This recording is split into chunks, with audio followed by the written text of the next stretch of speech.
Hi, I'm Kevin Krein. I teach philosophy and outdoor studies here, and welcome to everybody. Thanks for coming. I think we're all in for a treat tonight with Forrest's presentation. I've known Forrest since the early 2000s when he came here to UAS as an undergraduate student. And so Forrest, I'm going to say a few words about that before talking about what he's done since then. But Forrest was a challenging student. And not because not because he was really smart or always well prepared or really willing to question and challenge his instructors, because he was all of those things, but more because he was so serious and committed and sincere about learning and about solving problems and about social justice in the classroom. And I feel like I've always been committed to my discipline and to those things, but Forrest was the kind of student that that would make you feel like maybe you weren't serious enough, or maybe you hadn't prepared enough, or maybe you weren't putting in as much work as your students were. And that's really something that I think he's carried through his whole career. So since then, he came here, like I said, in 2001, I think, or 2002, and was graduating around 2003. He went to the Himalayas, to Nepal, as an assistant guide, and then he graduated. And the following year, we actually asked him to come back and work for us, and he said no. He was doing other things and was kind of busy. And then so we hired somebody else in the position. The person was around for a few years. That person left, and we called Forrest back and basically begged him to come for a year. And he agreed to come for a year. And this was in 2006, and he's still here now, and I think we're really lucky to have him. Anybody who's in his classes, I'm sure, who's taken any class from Forrest would agree with me about that. He has guided really all over the world at this point, is incredibly talented as a high-altitude guide. And anyway, he's incredibly talented as a high-altitude guide. He's also an amazing instructor. He works, so he regularly guides on Denali and teaches courses for Alaskan Mountaineering School in Talkeetna. And he also teaches courses for Alaska Avalanche School in addition to us. And he teaches a whole variety of courses for us, both now in the outdoor arena, and then also academic courses. And that's really difficult to do, I think, to span that, or to be that diverse in your skills. But I think in both of his academic classes and his skills classes, what people would say to him about him is, again, that he brings that kind of commitment and sincerity, and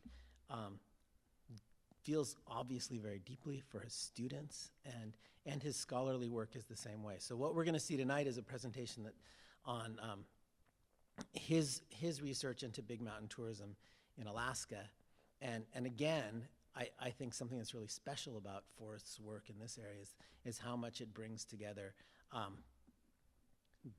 really good, solid research with kind of personal experience and understanding of the culture, and it's a culture that he's grown up in and worked in and has a career in. Anyway, so yeah, I'm really excited about this.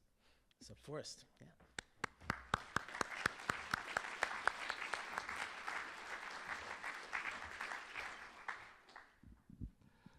Thanks, Kevin.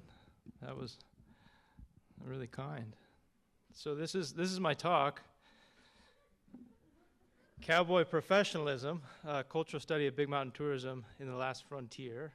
And this photo is from the second or third of 3 knife edge ridges on the east ridge of Mount Logan. And I'm going to try and do 2 things with this talk. I'm going to talk about the text in the slides, and as a self-criticism, there is a lot of text in some of the slides. And then I'm also going to tell you about the image, and so there's kind of a parallel storyline here that's a little bit of the travelogue slideshow that mountain culture loves, along with my scholarly work into what really is an unstudied culture, this culture of big mountain guiding, both the climbing and skiing of mountains. So that's what's in store.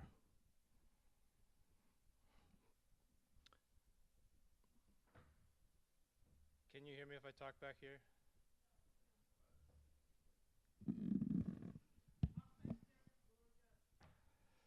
So topics are landscape and the construction of place identity, cultural analysis of big mountain tourism, and then finally conclusions for northern studies and for the environmental humanities, of which I represent. I work in the humanities department here at the University of Alaska Southeast. And this is a group of students in the mountaineering course skiing off the Juneau ice field, this geographically unique ice cap that's just to our east. And Angelo Squires took the photo. Angelo and Zach Fisher are going to come up a couple times in the presentation. They were students here, and this past year they completed this same climb that me and a partner did in 2009, where we went up this ridge, and then we went across and down the other side on this large mountain in prominence. It's one of the largest mountains in the world in horizontal and vertical relief, and apparently no one had done that since me, and it was really remarkable to hear from Angelo. I was fishing in Bristol Bay, and he said, yeah, we did it. We climbed Logan, we climbed the East Ridge, we traversed across, and I'm really proud of them for the commitment to that project. So I'm here really because of a lot of other people, Kevin Krein for one, but the Outdoor Studies program certainly, and the Arctic and Northern Studies program, which is the program I'm a graduate of and still a student in. Also because of colleagues at the Alaska Mountaineering School and at Alaska Powder Descents. And then finally, and also foremost, my parents and my friends. So I'm asking the Humanities 120 students to think about place. And the place definition that's most resonated for me over time is this one from Tom Thornton, who is currently our dean in the School of Arts and Sciences. But this is from his work, Being in Place Amongst the Tlingit. And it's a really simple definition that place is a framed space meaningful to a person or group over time. It's a very adaptive definition. So this is the rock climbing class at the Sea Cliffs. And thinking about UAS as this remarkable university with remarkable people, where students have the opportunity to work face to face with scholars and specialists, that's really unique. Here at UAS we have Ernestine Hayes. She's the writer laureate of Alaska. In the 1950s, the writer poet laureate of Alaska was John Haynes, and his work has always spoken to me, and I had the real privilege to meet him and go to his homestead on the Richardson. I grew up in Fairbanks and in the interior part of the state. And John has this to say about place.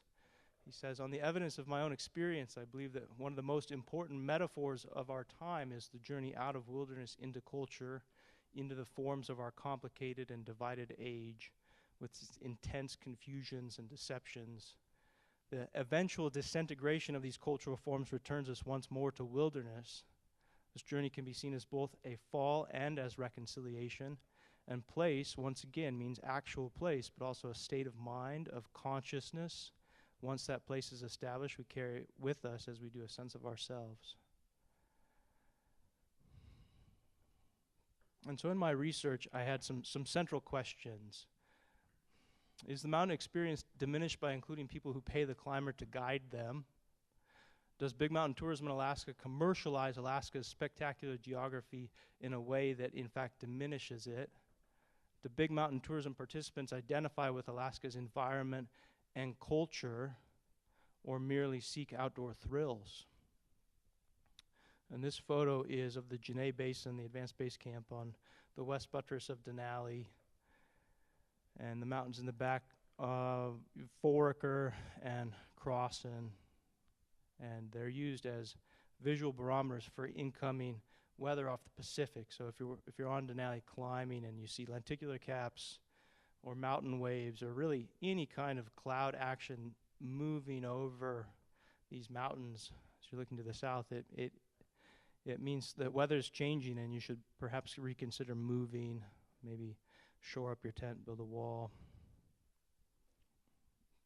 To prepare myself for this project, I spent a long time reading and studying depictions of Alaska in literature, and I narrowed it down to two different periods: the sort of exceptional Alaska that we see and read from Jack London and John Marshall, and Alaska as this wild natural spaces is popularized by John Muir, so he goes there too.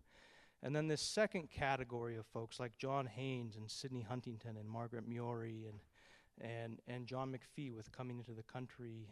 In that second period, there's the Statehood Act, there's the Claims Act, there's the Lands Act, and suddenly Alaska is this designated space. It's effectively locked up. It's moved into 65% federal land that is in preservation or conservation status. State has some. Alaskan Natives have some, but pre-statehood, that really wasn't the case here, and that's interesting to me as a Northern Studies scholar. And then I also needed to unpack wilderness and frontier, and many people think they're the same thing, but they're not. They are similar in that they're constructed. They're not exactly real, and I'm an advocate for wilderness, but it's made up. We thought it up. One of the great ironies of wilderness is that it doesn't include people. Frontier includes people. So one has no people, the other has people. Neither one really accounts for the fact that people were here and are here. And so, in fact, wilderness in Alaska is ironic at best. It's an inhabited wilderness. Indigenous people have lived here for 5 or 6 millennia. So beginning to unpack what these kind of cultural notions are and how they relate to our identities and insecurities. And then finally, I needed to define tourism and decide whether or not what I was participating in was its own niche form. And tourism is another interesting hour-long conversation in itself. I went back to Daniel Borstein's Image, the Guide to Pseudo-Events. It came out in the 1950s. It's where we come out with this traveler versus tourist dichotomy. And, of course, the traveler is the real, authentic person going from this place to that place and spending time and perhaps learning the language. And all of that's kind of garbage to me. I think that's all tourism, but you're absolutely entitled to disagree. This image is of Shot Tower in the Central Brooks Range. I took a capstone class here in 2014, and we climbed this ridge, the West Ridge of Shot Tower. Me, Chelsea Bomba, Ariel Svetlik, and the Aragetch is rich in the romance of Alaska climbing culture. We had David Roberts and John Krakauer, among others, popularizing the area in the 1960s and 1970s as this sort of last unquote-unquote explored granite area in North America. And so this climb on Shot Tower is on impeccable granite, 12 pitches long, above the Arctic Circle. And it was, of course, raining most of the time that we were there. Mosquitoes were really thick, but we persevered and climbed the thing, and in the process, I think had a really rich experience in the Arctic, which is a very fragile ecosystem, and I felt very, very lucky to be there. John Muir says, how delightful it is, how it makes one's pulses bound to get back into the reviving Northland wilderness, how truly wild it is, and how joyously one's heart responds to the welcome it gives, its water and mountains shining and glowing like enthusiastic human faces.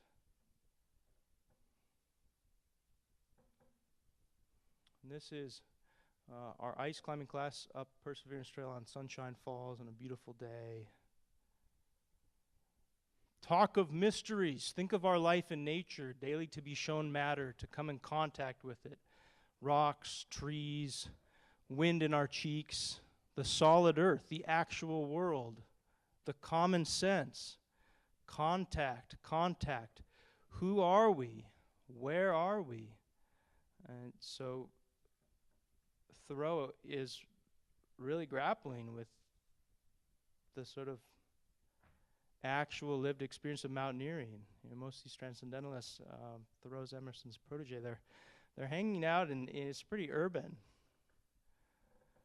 Thoreau lives in the wilderness on a lake. It's a suburb of Boston. It's not John Muir's wild nature, right? It's this kind of New England perspective with very pastoral fields, and they're really gripped by clouds. But there is something disorienting that's hard to put our fingerprint on with these experiences, these embodied experiences we have outside in nature. It's too hot. It's too cold. We're frightened. We're excited. On that climb on Logan in 2009, I was as out there as I've ever been, and it was this way. We were elated and terrified, and those emotions are powerful and hard to capture, I think. So what makes this tourism? Two things really: Alaska's geographic features and then the cultural traits itself of the industry. Alaska has unique terrain. Nowhere else in the United States do climbers spend weeks traveling up glaciers to position themselves on their climbing objective. This is an expedition format necessary here and really different from the contiguous United States. You know, it takes 3 days to climb Mount Rainier, maybe 4 if you're giving yourself time to acclimatize. It takes 3 weeks with good weather and some gumption to climb Denali, and Logan is the same way. It's just, they're high mountains you have to acclimatize, and the horizontal distance traveled is upwards of 20 or 30 miles. And, you know, similarly, thinking about the coastal mountains, there's really nowhere else in the world where snow sticks at such high angles as here, and that fuels the big mountain skiing, the extreme skiing that begins in Valdez and is in Haines and is here in Juneau, and so both of those things, the big mountains, the snow sticking on steep slopes,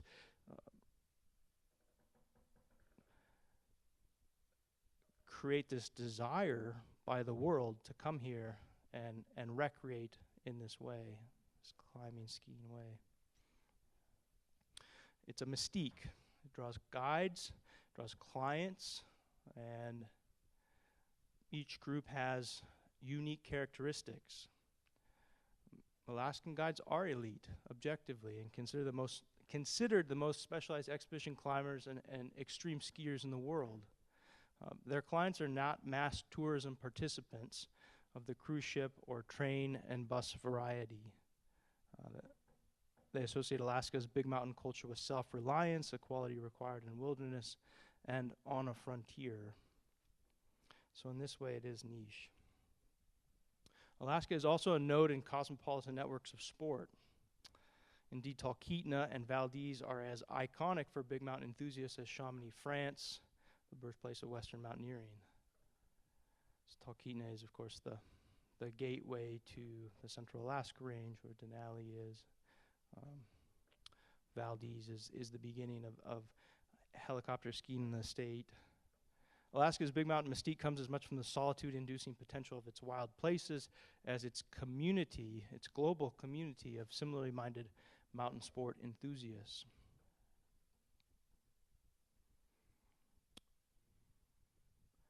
The mountain pictured here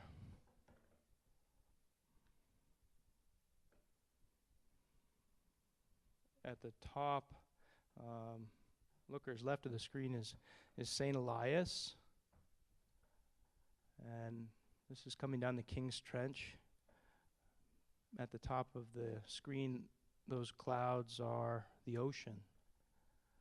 Logan is the largest coastal mountain in the world. Off to the left, you can't quite see it, but it's King's Peak. And this mountain is Mount Dunarak, and we took a group of ODS students here in 2007 to climb it, and the photo itself is taken from a similar cosmopolitan network of sport. I was on the North Fork of the Kayakuk River skiing from Galbraith Lake to Wiseman with my friend Andy, and we were participating in the Alaska Mountain Wilderness Ski Classic. I've done a few of these. It was 35 below. It was April 4th or 5th, and we were traveling 20 or 30 miles a day once we got out of the Brooks Range on frozen rivers with steady 20-mile-an-hour winds. So long river skis with metal edges, and I looked up at this mountain, Dunarak, another Athabascan name like Aragetch, significant, and thought, wow, I'd love to go there. And so a few years later, I was lucky enough to go with students. So I'm a social scientist. I'm also a humanist. It's a tension. It's not exactly cool. To get my information to feel like it's factual, I need more information than just assertion and reason. And so I wanted to talk to people about what they thought about big mountain tourism in Alaska. And so I ran surveys of clients. I spent hours and hours and hours interviewing mountain guides. And then I also used my own life experience. And this is Dylan Miller. We're descending off of Bullard. Tedman's here. He was in the audience, and he's on this trip and in the slideshow too. But we climbed Bullard as an outdoor leadership group, descended the backside down to Suicide, walked across the Mendenhall and out in one long day.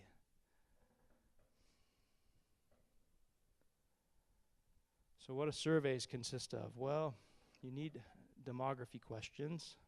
So I gathered information about age, gender, income, and then I had a multivariable assertion. So these statements, are they important or not important? And with three general trends. This is for clients. Motivations for engaging in mountain tourism.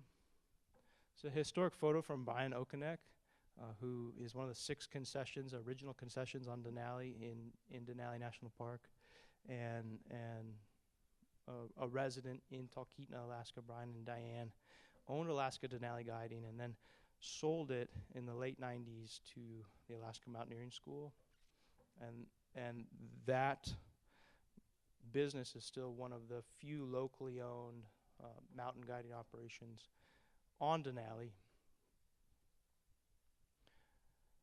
I asked clients about their motivations for hiring a guide. This is Michaela Tarog. She was one of my teaching assistants, talking to a student who is carrying a picket and a shovel and camping equipment as we descend off the Taku, still on the ice field. And finally, motivations for traveling to engage in mountain tourism, because this is one of those global things. You know, before airplanes, it was trains. Before trains, I mean, just imagine how much we travel in 2018. It's like these tools that make the global flow occur are time machines. But check out this photo for a second. That is an external frame pack.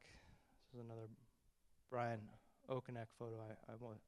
Talking to Brian, I wanted big mountain tourism photos. He's got a bunch. In fact, his photos are really world class.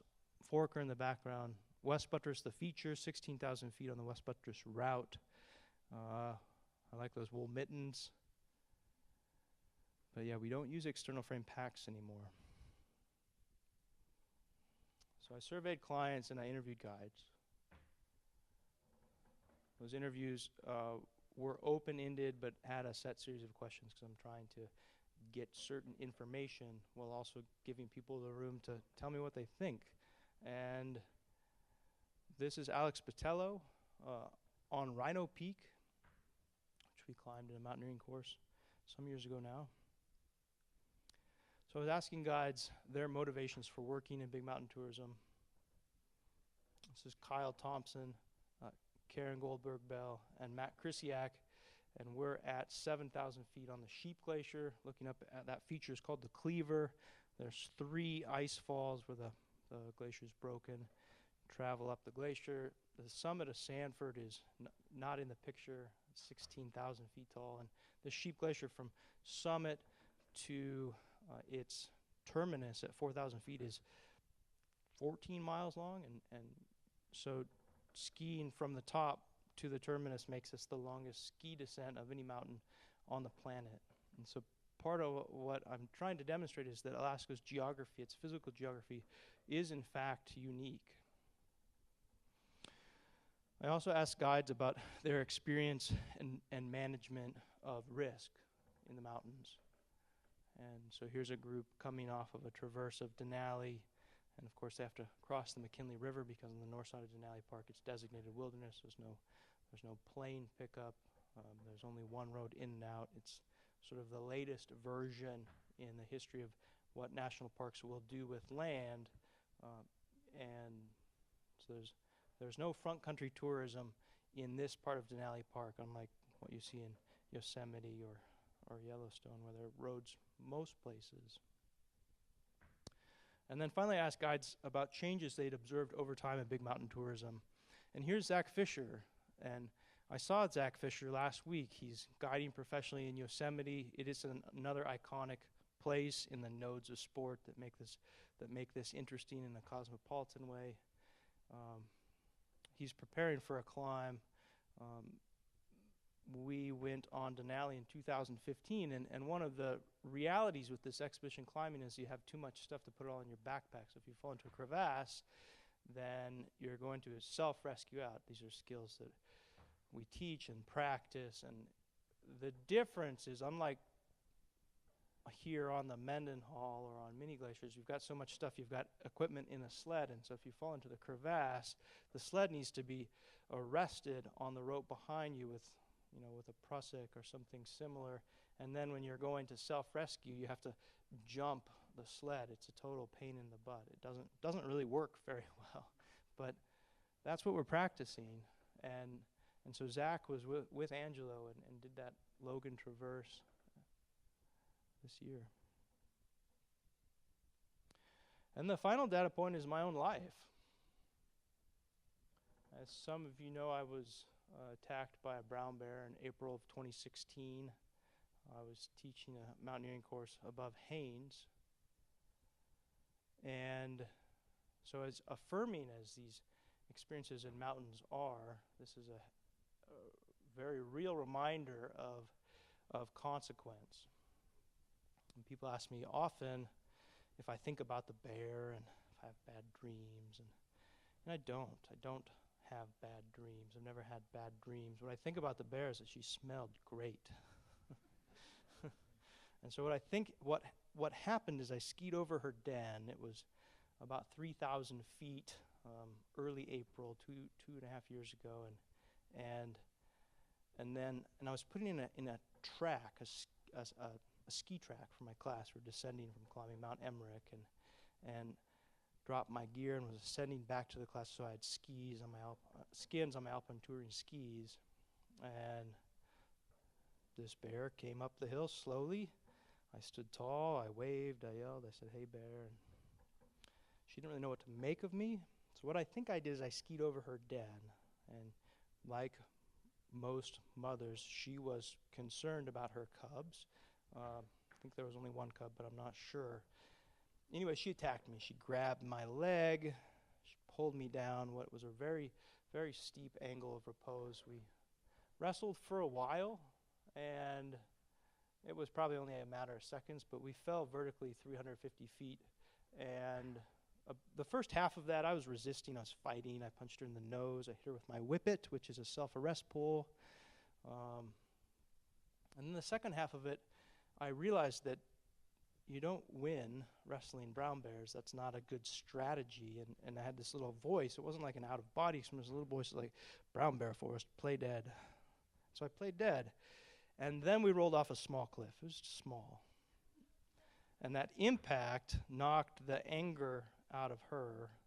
And I remember very clearly her standing up and looking at me, and I'm laying in this L position, and she looked at me and snorted and walked out of the drainage and snorted and walked away. And that was that. And I would have died right there had my mountaineering class not been close and had our risk management and a number of other weather and really fortunate sort of good luck factors come into play.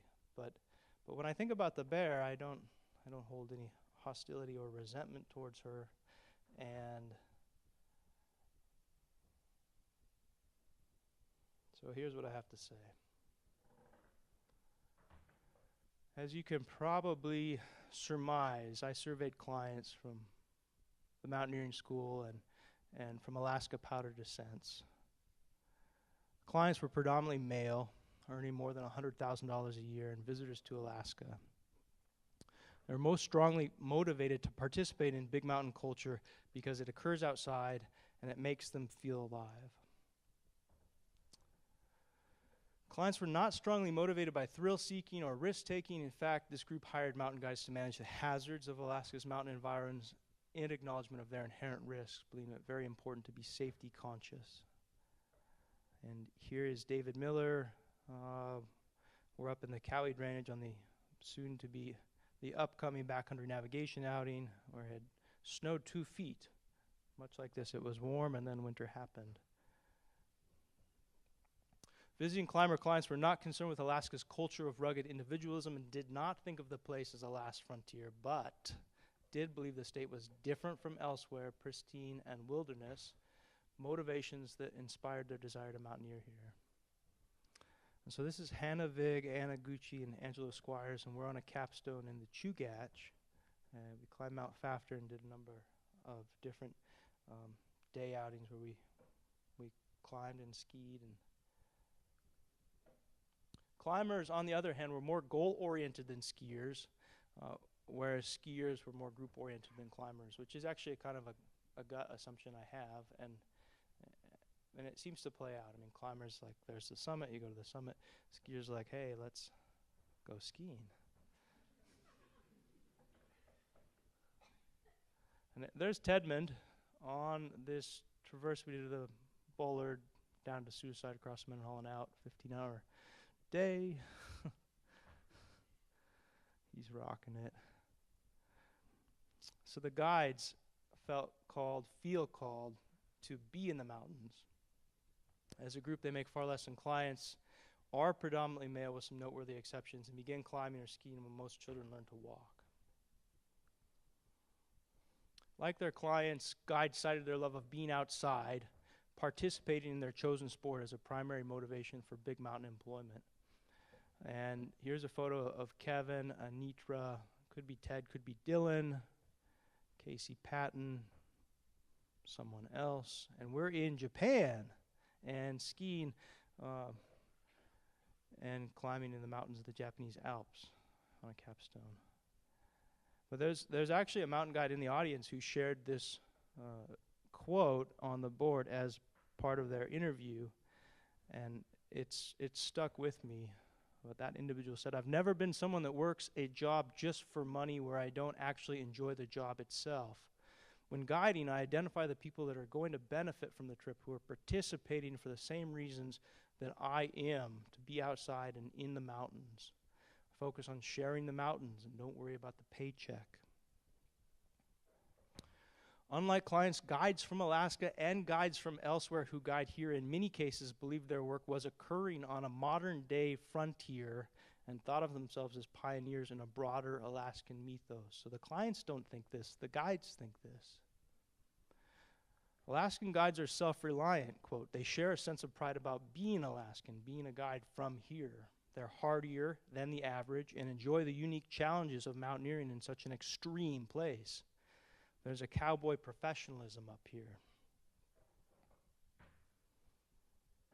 Guides were at times uncomfortable with their participation in the commercialization and popularization of mountain culture. So Alaska Range trips have grown significantly since the 1980s when the concessions were established. Valdez heli skiing, following the first extreme skiing championship in 91 or 92, become their own industry by the mid-1990s. And then really it's the Everest disaster that Krakauer popularizes it into thin air that begins this 7 summit circuit where client climbers are spending real money to hire mountain guides to travel around the world to each of the high peaks and climb the mountain. So this popularization of this culture also includes advances in equipment. Skis are easier to ride, boots are more comfortable. It's global. This change threatens the self-regulating cowboy professional of the region, demanding they standardize, much as when other trades gained in popularity, transitioning from small-scale artisan specialization to larger-scale guild or union organization. For reasons of esprit de corps, guides most enjoyed sharing the mountains with clients and students. The camaraderie developed in the expedition setting made lifetime friendships and social connections, relating well to notions of psychological wellness attained through shared responsibility and common goals. And here we are at 8,000 feet on the Knik Glacier, waiting for this 20-day storm to pass so that we could try and climb Marcus Baker, which is the high peak in the Chugach. It didn't happen. We were snowbound. This group had a great time.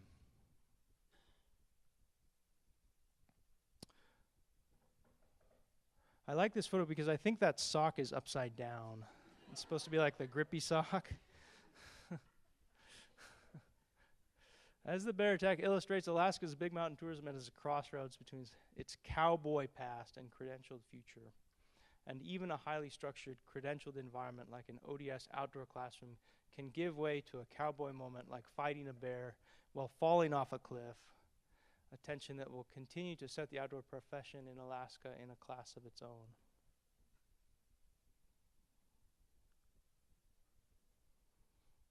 So my conclusions from this research, I think that both big mountain tourism and Alaska are at a historical moment.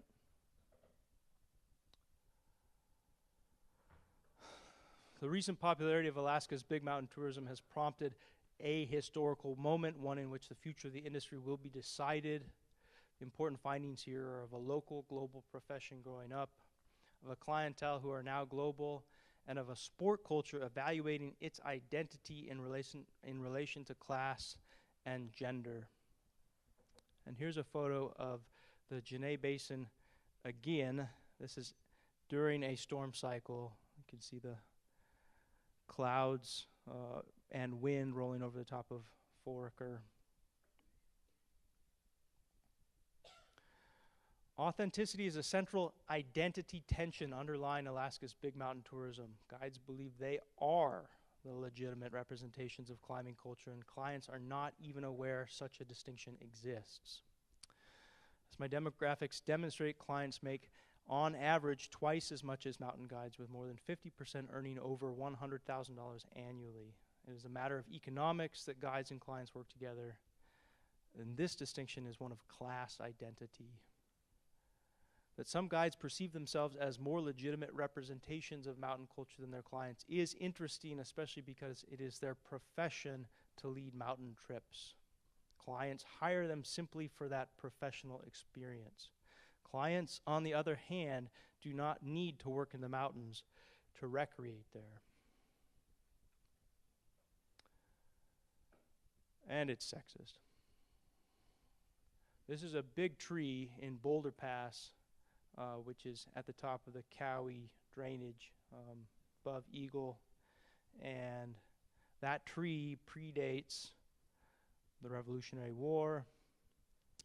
This is another backcountry navigation image, but Michaela Olson, Casey Patton, Katie McCaffrey, and Claire Wool. Yeah, so this industry is still gendered heavily toward men, and a glass ceiling exists, making it more challenging for women to participate. It's really frustrating. My sense is that the mostly male clients I surveyed are generationally biased against women in the outdoors, or for that matter, in positions of power. Been teaching outdoor studies for over a decade, consistently with more female participants than male, and almost exclusively with female teaching assistants. I predict and am optimistic that the sexist contemporary gender dynamics will disappear over the next decade. The wave of the young women I've had the privilege to work with in their college careers will soon lead in big mountain tourism, as they do now in mountain sport and in diverse, formerly male-dominated professions. The second historical moment,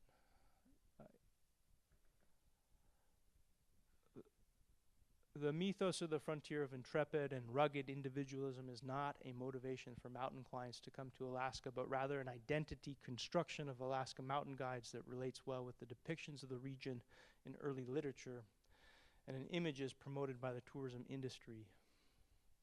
Some Alaskan mountain guides think they are frontiersmen, and some Alaska residents think they are too, then it is no surprise that Alaska's historical moment is one of existential tension. The future of the region hinges on reevaluating contemporary notions of what it means to live here. Predator encounters are a test case for whether people really subscribe to an anthropocentric frontier mentality or an ecocentric mentality, one that allows animals equal place on the natural landscape. My involvement with the bear positions me as exemplar of one of the claims that I've made here, that experiences in mountains can produce or are at least compatible with a more enlightened worldview, up to the task of reckoning with Alaska's environmental precarity and its global entanglements. And this is a photo below Mount Sinclair, above Lynn Canal, across from Haines.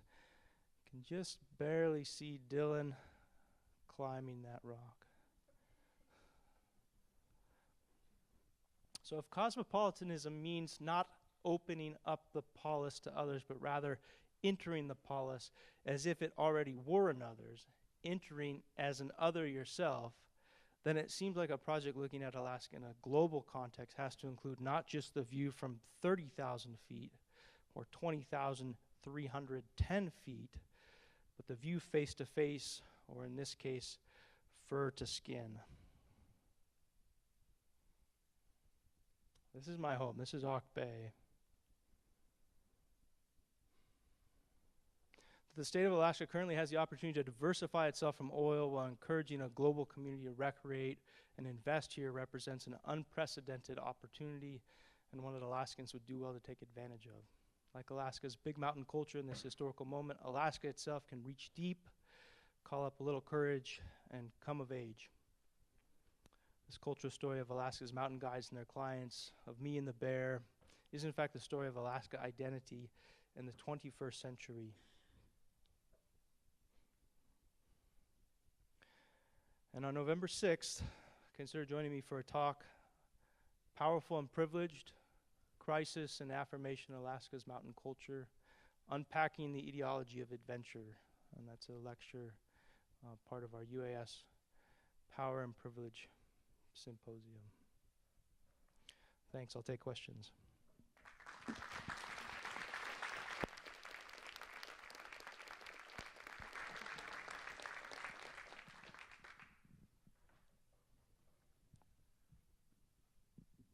Any questions?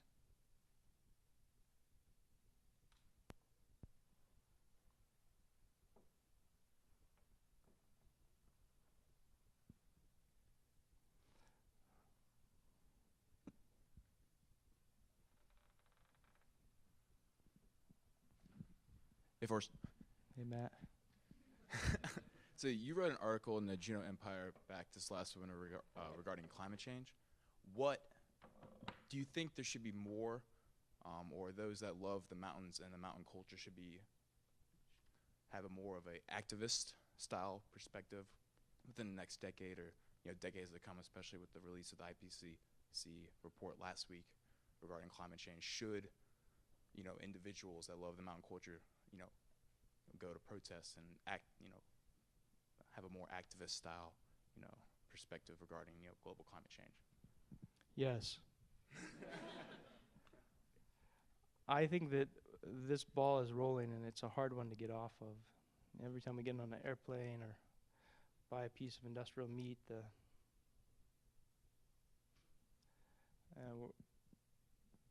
as a age, if we called this late capitalism, it's hard to stop. We have 12 years, according to the IPCC report, before the effects of carbon in the atmosphere right now are going to spin radically beyond what we really even understand. But I think my next Junior Empire article is going to be some kind of charge to myself, where I challenge you to, like me, not get on planes all the time.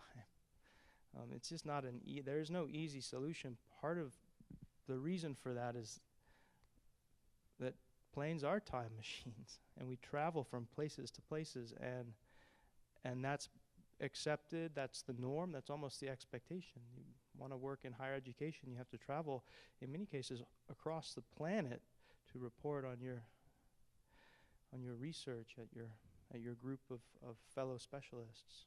And beyond the position of privilege of getting on the airplane, I mean, the thing that no one really is talking about is industrial agriculture, and the lobby itself, I think, is a really powerful one.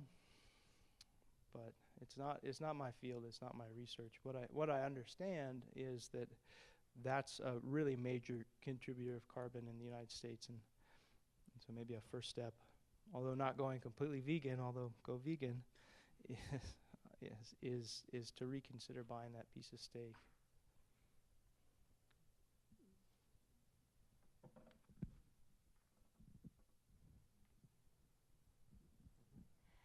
I was wondering about the women in your courses. Do they come in to the courses already knowing about the discrimination they're going to face, or is that something they learn through experience? Yeah, that's more the #MeToo movement reality of the age. I don't want to be a buzzkill, but this is a power culture, and women and minorities and anyone that basically doesn't look like me has a lot more real challenges. And as I get older, I see that more and more. I have a friend, a fellow outdoor professional, who is as qualified or more qualified than any mountain guide or climbing professional in the world, who was turned down for a ranger position in Denali with no explanation. She was completely overlooked, and a man from the Tetons was chosen instead. And this was happening while I was in the hospital, and could literally track my frustration because the blood pressure on the machine would like go up and up and up, and be like, take a deep breath. And I think it is changing. I'm optimistic that it's changing. I think the Kavanaugh hearings are important. But I don't think that students coming into college necessarily think that there's such a thing as gender discriminatory industries. Don't think that's the message that we promote. But I think that's the reality, and it's a hard one. But it is changing, partly because these old guys are going to die. They're going away. And people will still pay real money to recreate in the mountains while not necessarily having the skill set to do so. And also partly because increasingly they're only going to be guided by women. I'm not sure where the men are, but there aren't as many men as women in my classes. And so if only by time passing, but I think through conversations like these, it's frustrating. Forrest, did your study look at all at the economics of big mountain tourism? For example, how much it is now bringing into the state? Thanks, Rosemary. A little bit. Big mountain tourism is a fraction of the billion-dollar industry that tourism is. So, thinking about the Alaskan Mountaineering School, that's a cottage industry in Talkeetna and employs 50 people a year. Those are good jobs, seasonal and full-time jobs. Thinking about Alaska powder descents, those are good jobs. There are maybe 8 guides. But, I mean, the reality is this niche part of this industry is really small economically. Doesn't mean it doesn't contribute major carbon into the atmosphere. Doesn't mean that it's not attainable for students coming through our degree programs to participate in. In fact, it absolutely is attainable, but it's pretty small. It's really small compared to to cruise ship tourism as far as the money that it's generating. But on the other hand, it does, with some creative patchwork, create jobs and a kind of lifestyle income that a lot of mountain guides in particular identify with, where you work in the summer, you work seasonally, you're skiing, you're climbing, you have time off to sort of travel around and climb and ski. And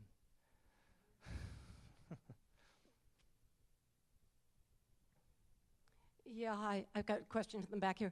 Having lived here a long time and seen a lot of what I consider avoidable deaths from risk-taking individuals, and seen not much progress on improving the systems of even notifying someone when many tragedies could have been averted simply by telling someone where one was going. Have you seen any progress in helping adventure-prone individuals become more safety aware, or more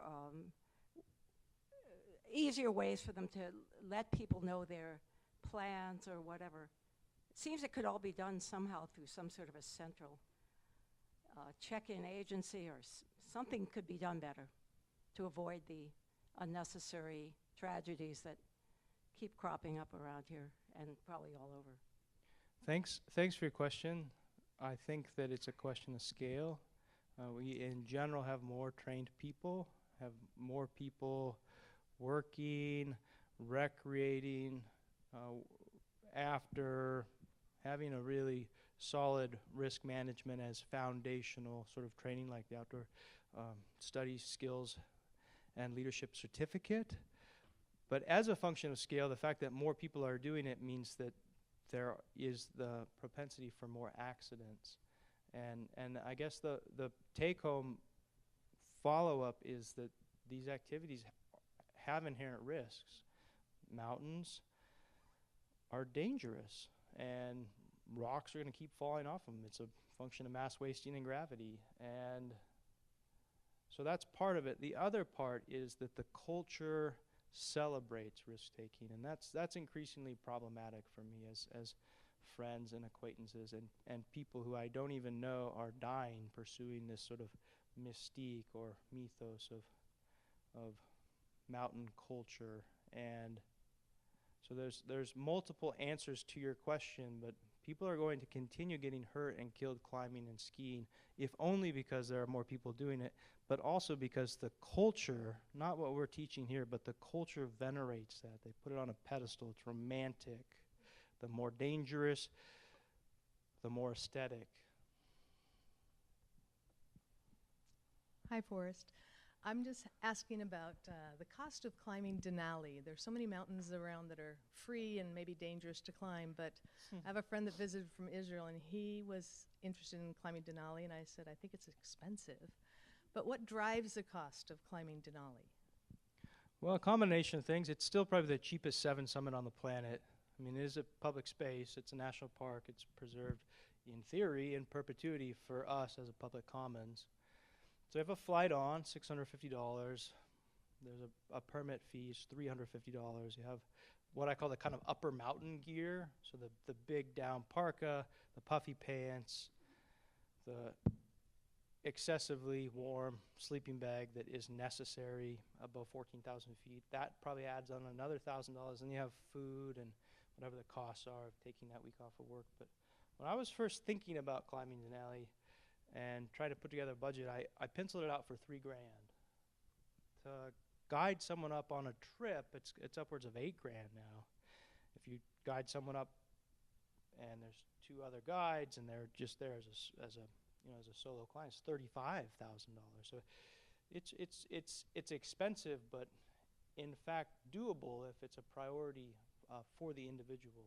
Denali is a great mountain to climb and reasonably safe. I don't want to give the impression that mountaineering is unreasonably dangerous, because we in fact do it here. And this is even me as a survivor of a bear attack. It's in fact reasonably safe. Those inherent risks aren't going to go away, but we can understand them and minimize them. So I don't know, Sherry, if that answers your question, but I bet you could still do it for $3 grand.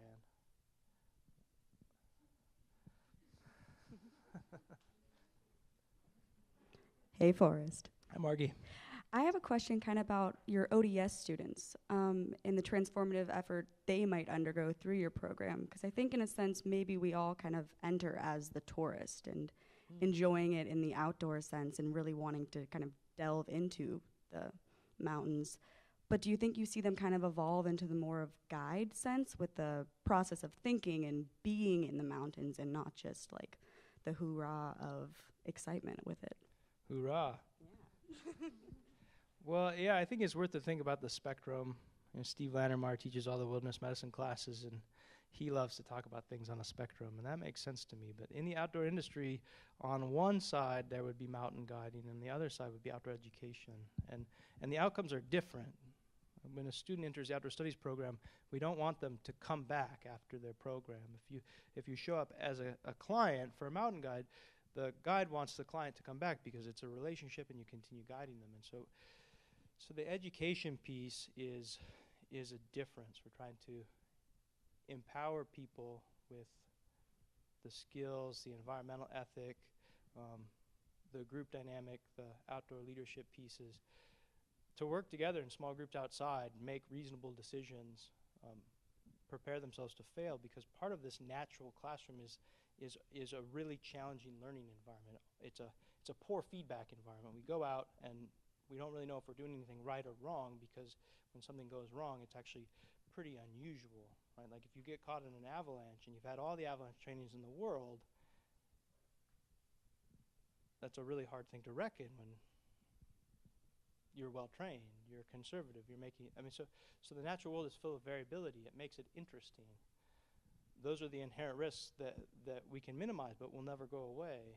And so when students come into the program, I don't think of them as clients. I think of them as people with voices that want this skill set so they can go on and live their lives, and what they do with the skills, that's up to them. But it's always remarkable to me what they actually do. That doesn't mean that clients don't have a similar importance in my worldview, but they're different. They're hiring you, the outdoor leader, to take them and care for them. It's contractual, it's maybe natural. You care, and it's a service leadership position with some bells and whistles, but it's mostly just a lot of hard work. Outdoor studies students, whether they go on and work as outdoor professionals or they're just really savvy outside, different model. Easier to stomach, honestly.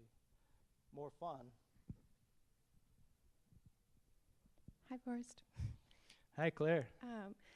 I was struck in your presentation by your acknowledgement of kind of mountain culture's consideration of the inherent potential self-annihilation.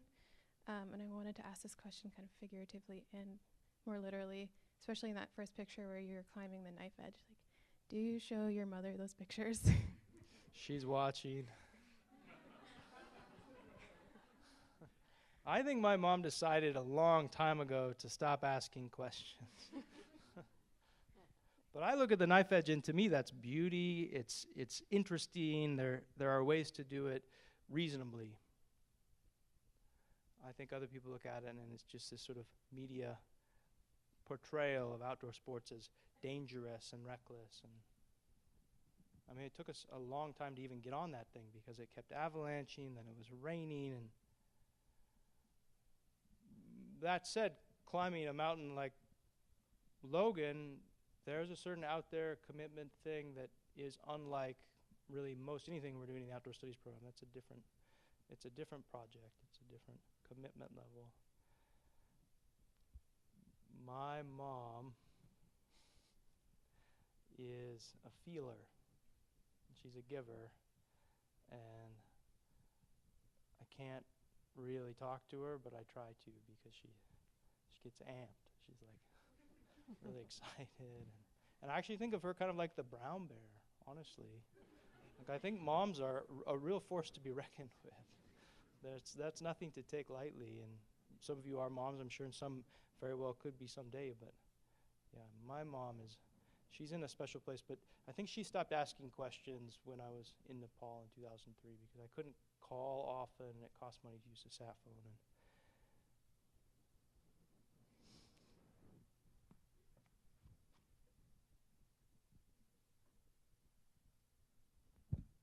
Hi, thank you for your presentation. It was really interesting. I want to go back to the question about what you show about the fact that it's still like a man-based environment. And I know you show that most of the clients are as well men, and so I was wondering if you see any trends in maybe more women being part of it and what you think could be done maybe to encourage more women to be part of those expeditions.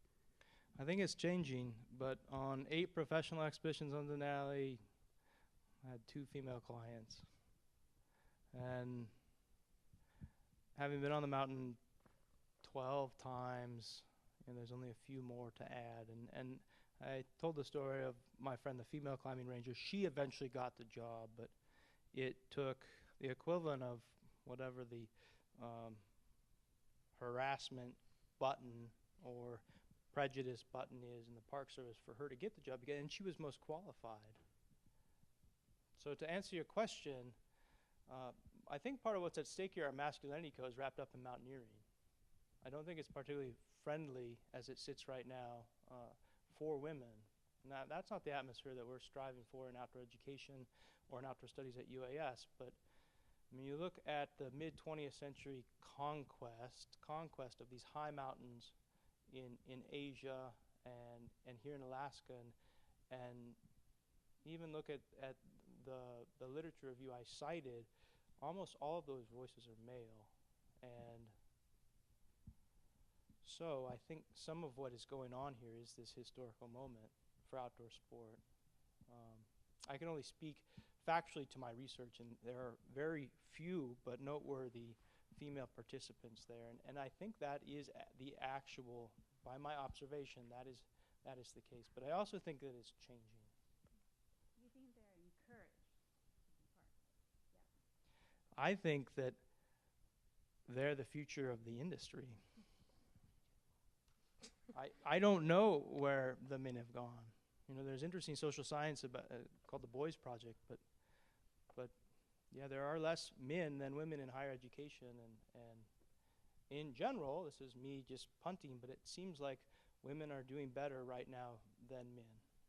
And so regardless of the industry,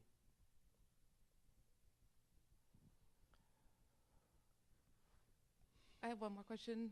A lot of the literature you quoted was also from old white men. mm-hmm. And I was just wondering, not being from here, what role Native Alaskans have had in mountaineering in the ways that they have in other countries like Nepal.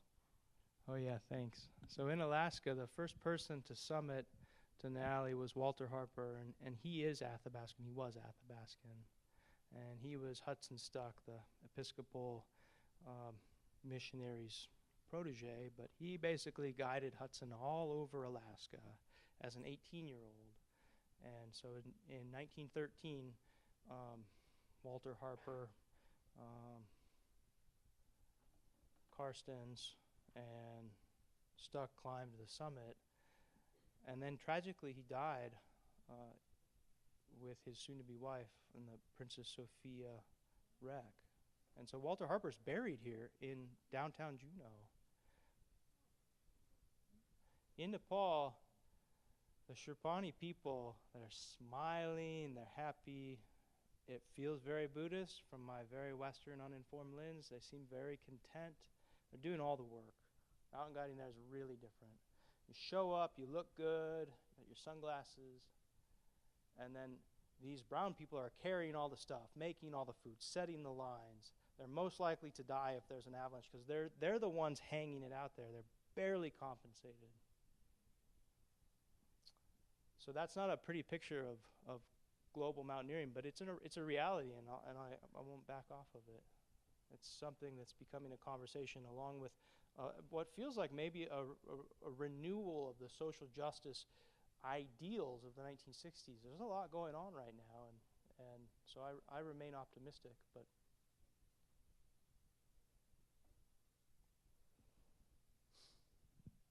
any more questions?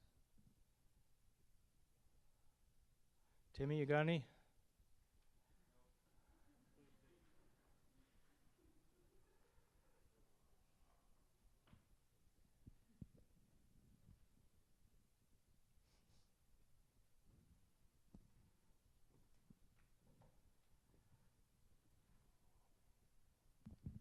Hey, I'll just build on Matt's question and ask if you see an increasing awareness on the part of your clients of their relationship to climate or other kind of forms of environmental precarity that they're complicit in by being there. Not really. I think that mountain guides feel it, and that kind of class relationship makes that more alienating in some ways, but it's not exactly what I studied. It's a rich and timely topic, and this sense of climate is my current interest. I think that when I go to national parks, I see Europeans recreating in the mountains. I don't, and this is anecdotal, but I don't really see Americans recreating in the mountains. For me, growing up in Fairbanks, looking at the mountains, I felt called, compelled, and had these amazing parents that were taking their kids out on these long float trips, or we were camping at cabins in the White Mountains. And Fairbanks as this place is very, Murray talks about it as this kind of whirring, buzzing hub, this little piece of civilization in the midst of this landscape of not much else. And so I don't need to tell my story as one of exceptionalism or of difference necessarily, but when I travel into the contiguous U.S., I don't see mountain culture in this sort of American way of this romantic dirtbag thing. I think, in fact, it's at a bit of a crisis.